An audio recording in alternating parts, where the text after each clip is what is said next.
இந்த உலகமே ஒரு விசித்திரமான இடம்தான். அதுலயும் இந்த உலகத்துல எப்பவுமே மாயங்களும் மர்மங்களும் நிறைந்த ஒரு இடமா தான் இருக்கு. அப்படி இந்த உலகத்துல உள்ள தீர்க்கப்படாத சில மர்மமான விஷயங்களை பத்தி தான் இந்த ஒரு வீடியோல நம்ம பார்க்க போறோம். சோ இந்த மர்மமான விஷயங்கள் கேட்கறது பார்க்கறதெல்லாம் உங்களுக்கு பிடிக்கும்னா இந்த வீடியோ உங்களுக்கு பிடிக்கும்னு நினைக்கிறேன். சோ வாங்க வீடியோக்குள்ள டைம் வேஸ்ட் பண்ணாம வீடியோக்குள்ள போகலாம். தி டிஸப்பியரிங் ஆஃப் டிபி கூப்பர்.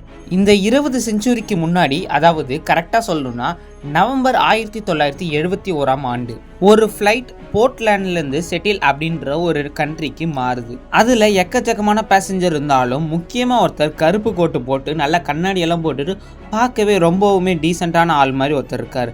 அவர் தான் தி டிபி கூப்பர். அங்கே இருக்கிற ஏரோஸ்டர்ஸ்லாம் இவரை பார்க்குறாங்க. ஏன்னா இவர் பார்க்க ரொம்பவுமே பக்கமான ஜென்டில்மேன் மாதிரி இருக்காரு. ஸோ இவருக்கு 40 வயசுக்குள்ளே தான் ஆகணும் அப்படின்னு சொல்லி ஒரு கணிப்பும் போடுறாங்க. ஸோ எப்பயுமே பார்க்க ஹைடெக்காக நல்லா கோட்டு கண்ணாடி எல்லாம் போட்டிருந்தா எல்லாரோட பார்வையும் அவர் மேலே தானே இருக்கும்.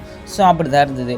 ஆனால் இவர் ஜென்டில்மேனான்னு கேட்டிங்கன்னா அதுதான் கிடையாது. இங்கே தான் ஒரு பெரிய ட்விஸ்டே இருக்குது. இந்த பிளெயினை நல்லா ஹைஜாக் பண்ண போகிற அந்த ஒரு ஆள் யாருன்னு பார்த்தீங்கன்னா அவர் தான் இந்த ஒரு டிபி கூப்பர். ஸோ அவர் அப்படி என்ன தான் பண்ணுறாருன்னு பார்த்தீங்கன்னா அவர் அங்கே இருக்கிற ஏரோஸ்டர்ஸை பக்கத்தில் கூப்பிட்டு, என் கையில் பாம் இருக்குது, அது நான் எப்போ வேணாலும் வெடிக்க வச்சுருவேன். ஸோ வெடிக்காமல் இருக்கணும்னா நீங்கள் எனக்கு $2,00,000 4 பேராஷூட்ஸும் அது மட்டும் இல்லாமல் ஒரு ஃபியூல் டேங்க் லாரியும் எனக்கு வேணும் அப்படின்றாரு. ஸோ இதை கேட்ட ஏரோஸ்டர்ஸ்லாம் பயங்கர ஷாக்காகவும் சில பேர் சிரிப்பாக விளையாட்டாகவும் எடுத்துக்கிட்டாங்க. ஸோ அதுக்கப்புறமா தான் அவர் உண்மையாக சொல்கிறாரு, இவர் உண்மையாக ஹைஜாக் பண்ணவர் தான் அப்படின்னு சொல்லி இவங்களால நம்பப்படுது.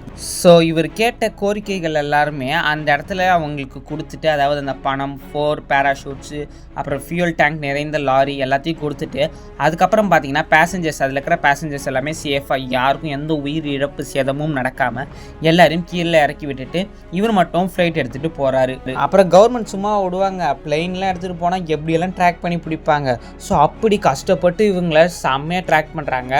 ஆனால் அந்த ஒரு பிளெயின் போர்ட்லாண்ட்லேருந்து ஏறுறப்ப கொஞ்சம் நேரத்தில் வந்து பார்த்தீங்கன்னா வானத்துலேருந்து மிஸ் ஆகுது.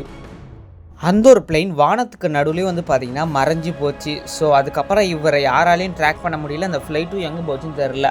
அதுக்கப்புறமா 1971 காணா போன பிளெயின் 1980 கிடச்சிதான்னு கேட்டிங்கன்னா அப்பயும் கிடைக்கல. 1980 என்ன நடந்திருக்குன்னு பார்த்தீங்கன்னா, அவர் எடுத்துகிட்டு போனார் இல்லைங்க ஒரு சில பணக்கட்டுகள். அந்த பணக்கட்டுகள் எரிஞ்சு சில இடத்துல கிடக்கிறதா அப்படின்னு ஒரு தகவல் கிடச்சிது. அது எப்போன்னு பார்த்தீங்கன்னா 1980. ஸோ அப்பயும் அந்த ஃப்ளைட்டோட மிஸ்ஸிங் பார்ட்ஸ்லாம் ஏதாவது கிடச்சிதான்னு கேட்டிங்கன்னா அதுவும் கிடைக்கல. ஸோ அதுக்கப்புறமா 2017, அதாவது இப்போலேருந்து கொஞ்சம் வருஷத்துக்கு முன்னாடி, அப்போது டிபி கூப்பர் 4 பேராஷூட் எடுத்துகிட்டு போனார்ல, அதில் ஒரு பேராஷூட் மட்டும் கிடச்சதா சில தகவல் கிடச்சிது. ஸோ இப்போ வரைக்குமே டிபி கூப்பர் என்ன ஆனார், அந்த பிளெயினுக்கு என்ன ஆச்சு, அவர் உயிரோடு இருக்காரா இல்லையா அப்படின்ற ஒரு விஷயம் இன்றைக்கி வரைக்குமே எக்கச்சக்க பேரால் பேசப்பட்டுக்கிட்டு இருக்குது. ஸோ அவர் இறந்துட்டாரா இன்னும் உயிரோடு இருக்காரா அப்படின்ற ஒரு விஷயம் கூட யாருக்குமே தெரியல. ஸோ டிபி கூப்பர் தான் ஒரு உண்மையான ஒரு பெரிய திருடன் அப்படின்னு தெரிஞ்சிட்டனாலுமே அவர் எங்கே போனார் என்ன ஆனாருன்ற ஒரு தகவலுமே யாருக்குமே கிடைக்கல. ஸோ அப்படியே அவர் எங்கேயாவது எஸ்கேப் ஆனதா கூட இந்நேரத்துக்கு அவர் ஏதாவது இறந்து போயிருக்கணும்னு கூட சில பேர் சொல்லிட்டு இருக்காங்க. ஸோ இதை பற்றி எனக்கு எதுவும் தெரியல, உங்களுக்கு எதாவது தெரிஞ்சால் மறக்காம கமெண்ட்டில் சொல்லுங்கள். அடுத்ததாக இந்த ஒரு வீடியோவில் நம்ம 2வதாக பார்க்க போகிறது தி வேனிஷிங் ஆஃப் சிந்தியா ஆண்டர்சன். வருஷம் 1981. 20 வயசான ஒரு பொண்ணு லீகல் செக்ரட்டரியாக ஒரு கம்பெனியில் வேலை செஞ்சுக்கிட்டு இருக்காங்க. அவங்க ஒரு நாள் வேலையை முடிச்சுட்டு போகிறப்ப திடீர்னு காணா போயிட்டாங்க. ஸோ அதுக்கப்புறம் அவங்க ஆஃபீஸில் இருக்கிறவங்க தேட ஆரம்பிச்சும் கிடைக்கல, வீட்டில் இருக்கிறவங்க தேட ஆரம்பிச்சும் கிடைக்கல. ஸோ வீட்டில் இருக்கிறவங்க போய் போலீஸ்கிட்ட கம்ப்ளைண்ட் கொடுக்குறப்ப காணா போகிறதுக்கு கொஞ்ச நாளைக்கு முன்னாடி இந்த ஒரு சிந்தியா ஆண்டர்சனுக்கு வியர்டான கனவுகள்லாம் வந்திருக்கு. வியர்டான கனவுகள்னால் நம்ம தூக்கத்தில் இருக்கிறப்ப நம்மளே ஒரு தூக்கத்துலேருந்து எழுப்புற மாதிரியும், நம்மளுக்கு தூங்குறப்ப செமையாக வேர்த்து கொட்டுற மாதிரியும் ரொம்பவுமே பயங்கரமான ஆக்ரோஷமான கனவுகள்லாம் வந்தால் நம்மளுக்கு எப்படி இருக்கும், ஒரு மாதிரியான இருக்கும்ல, அந்த ஒரு நேரம் தான் இவங்களுக்குமே வந்திருக்கு. ஸோ அப்படிப்பட்ட அந்த கனவுல முக்கியமாக இவங்களுக்கு அடிக்கடி தோணுது என்னென்னா, இவங்க கொஞ்ச நாளில் மறைஞ்சு போயிடுவாங்க, அதுக்கப்புறம் பெரிய பிரச்சனையாக போகுது அப்படின்ற ஒரு விஷயந்தான் அந்த ஒரு இடத்துல இவங்களுக்கு கனவாக வந்திருக்கு. இந்த ஒரு விஷயம் எப்படி தெரிய வருதுன்னு பார்த்தீங்கன்னா, அவங்க வீட்டில் இருக்கிறவங்க போலீஸ் கிட்ட கம்ப்ளைண்ட் கொடுக்குறப்ப தான் இந்த மாதிரியான ஒரு விஷயம் தெரியுது. இவங்க மாயமாக மறைஞ்ச கொஞ்ச நாளில் இந்த கம்பெனிக்கு நிறைய பிரச்சனை வந்தது. அதுலேயும் முக்கியமான பிரச்சனை என்னன்னா, இந்த கம்பெனிக்கு கஷ்டப்பட்டு இவ்வளோ நாள் நேர்மையாக இருந்த ஒரு மனுஷன் அந்த கம்பெனிக்கு ஏதோ ட்ரக் எல்லாம் கொடுத்து எங்கேயோ ட்ரக்லாம் சேல்ஸ் பண்ணி மாட்டிக்கிட்டாராம். அது மட்டும் இல்லாமல் அந்த ஆஃபீஸில் இருக்கிற சில பேர் மாற்றி மாற்றி கொலை செஞ்சுக்கிட்டதாகவும், அந்த கொலை செஞ்சுட்டு வந்துட்டு இந்த ஆஃபீஸில் தைரியமாக வேலை செய்கிறாங்க அப்படின்றதுனாலையும் அந்த கம்பெனியில் இருக்கிற நிறையா பேருக்கு எக்கச்சக்கமான பிரச்சனை விதவிதமாக வெரைட்டியாக வந்துகிட்டு இருந்தது. ஸோ அந்த கம்பெனி கொஞ்ச நாளில் இழுத்து மூடப்பட்டது. இந்த பிரச்சனைகள் எல்லாமே இவங்க, அதாவது இந்த சிந்தியா ஆண்டர்சன் அப்படின்றவங்க மறைஞ்ச பேருக்கு தான் வந்திருக்கு. ஸோ இதுபடி பார்த்ததில் போலீஸ் இன்வெஸ்டிகேஷன் என்ன சொல்கிறாங்கன்னு பார்த்தீங்கன்னா, இந்த கம்பெனியில் இருக்கிறவங்க தான் ஏதோ பண்ணி மறைச்சிருக்கீங்க, ஸோ அதோட விளைவுகள் தான் இந்த மாதிரி வந்து நடந்திருக்கு அப்படின்றாங்க. ஸோ கடைசி வரைக்கும் அவங்க உயிரோடு இருக்காங்களா இல்லையான்ற ஒரு விஷயம் கூட நம்மளுக்கு தெரியாமல் அவங்க மறைஞ்சு போயிட்டாங்க. உதாரணத்துக்கு இப்போ சில பேய் படங்கள்லாம் நம்ம பார்க்குறப்ப ஒருத்தவங்களை கொண்டுட்டாங்கன்னா அதோட பழிவாங்கல் நோக்கமாக தான் சில விஷயங்கள்லாம் நடக்கும் அப்படின்னு தெரியும்ல. ஸோ அதே மாதிரி தான் இங்கேயுமே ஒரு சில சம்பவங்கள்லாம் நடந்திருக்கு. ஆனால் இன்றைக்கி வரைக்குமே இவங்களுக்கு என்னாச்சு, எப்படி மறைஞ்சு போனாங்க, இறந்துட்டாங்களா, உயிரோடு தான் இருக்காங்களான்றது ஒன்றுமே தெரியல. ஸோ இது வந்து இன்றைக்கி வரைக்குமே ஒரு போலீஸ் ரெக்கார்ட்ஸில் ஒரு அன்சால்வ்டு மிஸ்ட்ரி கேஸாக தான் இருக்குது. ஸோ அடுத்ததாக இந்த ஒரு வீடியோவில் நம்ம மூணாவதாக பார்க்க போகுது சம்மர் 10 மேன். வருஷம் 1948 டிசம்பர் மாதம் நார்த் அமெரிக்காவில் எங்கேயோ இருக்கிற ஒரு பீச்சில் ஒரே ஒரு பாடி மட்டும் கரை ஒதுங்குது. ஸோ இதை எடுத்துகிட்டு வந்த போலீஸ் இவங்களை வச்சு இன்வெஸ்டிகேஷன் பண்ணுறாங்க. ஸோ இவர் யார் என்னன்றது கொஞ்சம் கூட தெரியல. ஸோ இவர் போட்டிருந்த ட்ரெஸ்ஸில் ஒரே ஒரு பேப்பர் துண்டு இருக்குது. அந்த பேப்பரில் என்ன எழுதியிருக்கு அப்படின்னு பார்த்தீங்கன்னா காமன் ஷீட் அப்படின்னு ஒன்று எழுதியிருக்கு. இதுக்கான அர்த்தம் வந்து பார்த்தீங்கன்னா இட் இஸ் ஃபினிஷ்ட், அவ்வளோதான், எல்லாம் முடிஞ்சு போச்சு அப்படின்றது எழுதியிருக்கு. ஸோ இந்த ஒரு டெத் முக்கியமாக ஏதாவது லவ் பண்ணி அந்த லவ் ஏதோ சூசைடாக மாறி இருக்கும் அப்படின்ற மாதிரி தான் இந்த ஒரு போலீஸ் இன்வெஸ்டிகேஷன் திரும்புது. ஸோ அந்த ஒரு டெத் இப்போ வரைக்குமே ஒரு அன்சால்வ்டு ட்ராஜடியாக தான் இருக்குது. ஸோ அது லவ் ஸ்டோரியில் தான் போய் முடிஞ்சிருக்கணும் அப்படின்ற மாதிரி போலீஸ் இன்வெஸ்டிகேஷன் திரும்பிடுச்சு. ஸோ அது அப்படியே முடிக்கப்பட்டது, ஏதோ ஒரு சூசைட் அட்டெம்ப்ட் அப்படின்னு.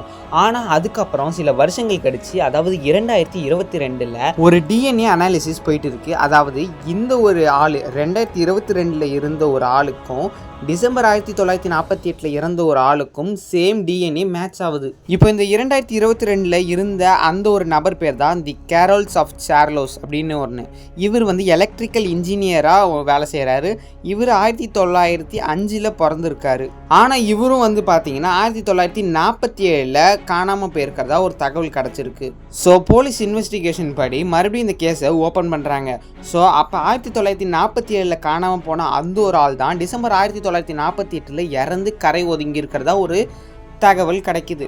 ஸோ போலீஸ் இப்படி தான் இது இருக்கணும்னு சொல்லி இந்த கேஸை வந்து முடிக்கிறாங்க. ஆனால் எனக்கு ஒரு சின்ன ஒரு டவுட் என்னென்னா, 1947 காணாமல் போன எந்த ஒரு ஆள் அப்படியே இறந்து போயிருந்தாலும் ஒரு வருஷம் கழித்து அவரோட பாடி கிடைக்குதுன்னா அவரோட பாடி எவ்வளோ அளவு அழுகி போயிருக்கணும். ஸோ அவரோட உடல்லேருந்து எல்லா பாகமும் போயிருக்கணும். ஸோ அவரோட எலும்பு கூடு மட்டும் தான் கிடச்சிருக்கணும். ஸோ நம்ம ஃபஸ்ட்டு பார்த்த கேஸில் வந்து பார்த்திங்கன்னா அவரோட பாடி அப்படியே தான் கிடச்சிது. ஸோ அவர் போட்டுக்க ட்ரெஸ்லேருந்து தான் அந்த பேப்பருமே எடுத்திருக்காங்க. ஸோ இவரும் ஒன்றான்னு பார்த்தீங்கன்னா கிட்டத்தட்ட ஒன்று தான். அடுத்ததான் இந்த ஒரு வீடியோவில் நம்ம நாலாவதாக பார்க்க போகிறது தி மேக்ஸ் ஹெட்ரூம் இன்சிடெண்ட்.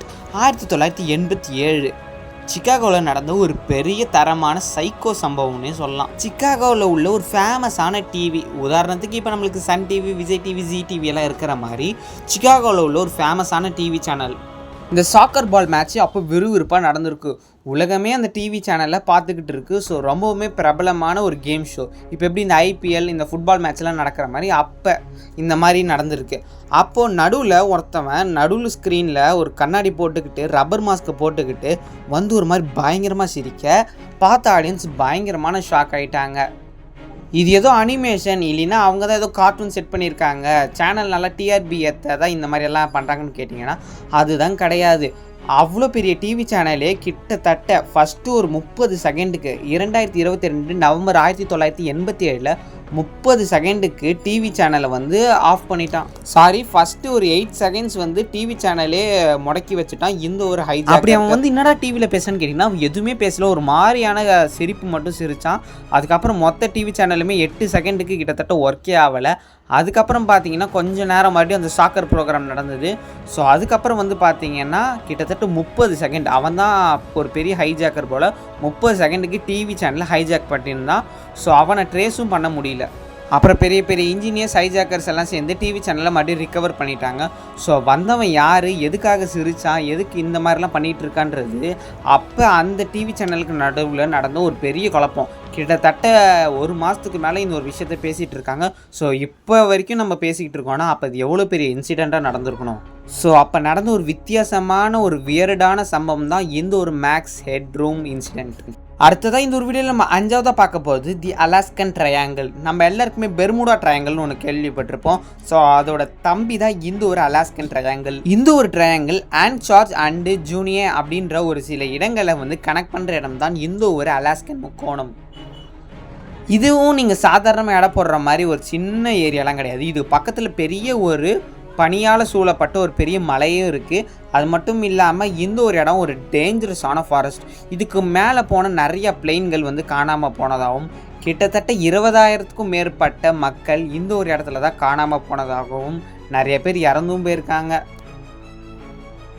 ஸோ இந்த இடத்துல வந்து காணாமல் போனவங்க நிறைய பேர். ஸோ அது மட்டும் இல்லாமல் 1972 ஒரு குட்டி பிளெயின் கூட காணாமல் போயிருக்கு. ஸோ எல்லாமே நடந்திருந்தாலும் ஒரு முக்கியமான இன்சிடென்ட் இந்த 1972 ஒரு குட்டி பிளெயின் காணாமல் போச்சுல, அதில் முக்கியமான ஒரு தலைவரே இருந்திருக்காரு, அவரும் சேர்ந்து காணாமல் போயிட்டார். ஸோ இந்த ஒரு அலாஸ்கன் ட்ரையாங்கிள் மேலே போகிறதும் பெரிய டேஞ்சர்ஸ் அப்படின்றாங்க. ஸோ இதில் காணாமல் போனவங்க எல்லாருமே சில பேர் என்ன சொல்கிறாங்கன்னா, இந்த ஏலியனால் சூழப்பட்டு அவங்கெல்லாம் மறைஞ்சு போயிட்டாங்க, இந்த ஏலியன் கண்ட்ரோலுக்கு இந்த உலகம் வந்துடுச்சு. அது மட்டும் இல்லாமல் சில பேர் வேணும்ன்ட்டு இந்த மாதிரி லீடர்ஸ்லாம் கொல்லுவாங்க, அந்த மாதிரி சொல்லி நிறையா பேசப்பட்டிருக்கு. ஸோ இன்றைக்கி வரைக்குமே அது ஒரு அன்சால்வ்டு கேஸாக தான் போயிட்டு இருக்குது. ஸோ அதுக்கான உண்மையும் இது வரைக்கும் யாரும் கண்டுபிடிக்கல. ஸோ பெர்முடா ட்ரையாங்கிள் நிறைய பேருக்கு தெரிஞ்சிருந்தாலும் இந்த அலாஸ்கன் ட்ரையாங்கிள் நிறைய பேருக்கு தெரிஞ்சிருக்காது. ஸோ இது வந்து ஒரு ட்ரக்கிங் போகிற பிளேஸாக தான் நிறைய பேருக்கு தெரிஞ்சிருக்கும். இந்த அலாஸ்கன் ட்ரையாங்கிள் பக்கத்தில் இந்த பெரிய பனி சூழ்ந்த ஒரு மலை வந்து ட்ரக்கிங் போகிற இடம் செம்மையாக இருக்கும் பார்க்க. அதே சமயம் ஆபத்தும் இருக்கும். எப்பயுமே அழகு இருக்கிற இடத்துல தானே ஆபத்தும் இருக்கும். ஸோ இந்த சைடு யாராவது போனீங்கன்னா ரொம்பவுமே சேஃப் அண்ட் ஜாக்கிரதை. நிறைய பேர் இட்டுட்டு போங்க, தனியாக போய் மாட்டிக்காதீங்க. ஸோ அவ்வளோதாங்க இந்த வீடியோ முடிஞ்சிச்சு. உங்களுக்கு தெரிஞ்ச ஏதாவது மர்மமான விஷயம் அப்படின்னாலும் கமெண்ட்டில் சொல்லுங்கள். இல்லை உங்களுக்கு இந்த மர்மங்கள் விஷயத்தில் எது உங்களை ரொம்ப இன்ட்ராக்ட் ஆக வச்சுது அப்படின்றதையும் எதாவது கமெண்ட் பண்ணுங்கள். ஸோ இந்த வீடியோ பற்றி லைக் பண்ணி ஷேர் பண்ணி மறக்காமல் நம்ம சேனலையும் சப்ஸ்கிரைப் பண்ணுறேன். இன்னொரு சூப்பர் மற்றும் அமேசிங் வீடியோவில் உங்களை சந்திக்கிறேன். அதுவரை உங்களிடமிருந்து நான் விடை பெறுகிறேன். நன்றி, tata, bye bye, see you.